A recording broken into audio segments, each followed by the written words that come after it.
Okay, so today's topic is going to be 5 tax nightmares that millennials make. When we talk about millennials, we're talking about people mid-20s, mid-30s, and we all make mistakes. But when it comes to taxes, some of us tend to make a little bit more of mistakes. So we're going to talk about 5 tax nightmares. Nightmare number 1, filing as a dependent when you're independent. What does that mean? Yes, your parents may claim you. Yes, you may work. But if you're not living at home, your parents shouldn't be claiming you. Your parents may get more money for claiming you, but if you work throughout the year, make more than $10,000 of income, and support yourself, then you should be claiming your own taxes. You want to get the tax credits that are available to you. So make sure you claim yourself and file for yourself if you don't live at home.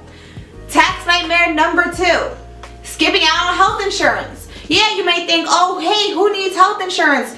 Health insurance, smelt insurance, blah, blah, blah. You need health insurance. Not only do you need health insurance, and I don't know, in case you get sick or break your leg, but you also need health insurance for your tax return. Why? Because you get penalized if you don't have health insurance. So what does that fine look like? Everyone says that they don't need health insurance until it comes tax time and they take out of your refund. The fine for not having health insurance is $695, or going to be 2.5% of your total income throughout the year. So that means you could be paying a hefty bill. You don't want that hefty bill you don't want to have to owe a bill at the end during tax season when you go to file your taxes now, do you? Of course not. Nightmare number 3. Let's talk about nightmare number 3, forgetting to deduct student loan interest. If you are a student, you're paying student loans, the interest that you're paying on that loan every year is a write-off. What's a write-off?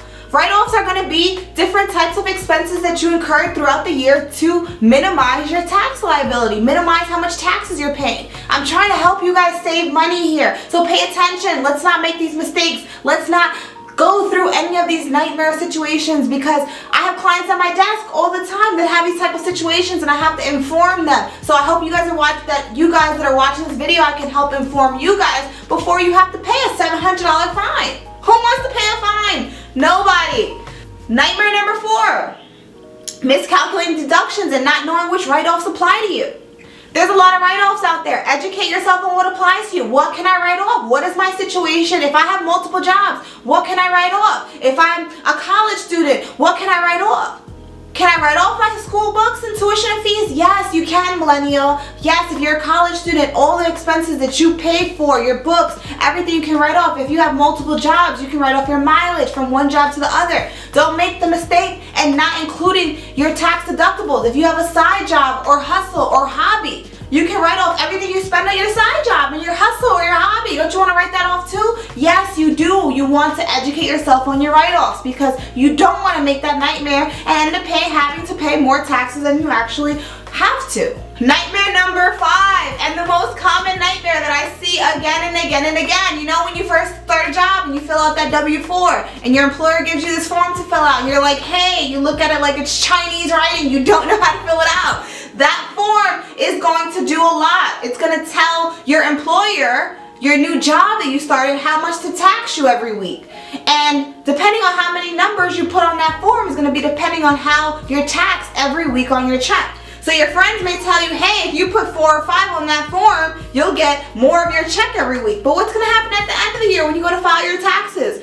You're going to owe money. Don't make that mistake. This is the biggest nightmare out of all of them. You will never understand how many times I have someone sitting at my desk that fills out a W-4 because their friends told them to put more numbers on, and now they owe $700, $800, $1,000. Do you want to owe that? I don't think you do. So make sure you learn how to fill out the W-4. You can reference our W-4 video, one of the last videos on this series. Make sure that you fill it out correctly. If you are single, by yourself, and a millennial, you should put 0 on the W-4. You could possibly put 1 on the W-4 to claim yourself, but if you're looking for a refund, chances are you're going to want to put 0.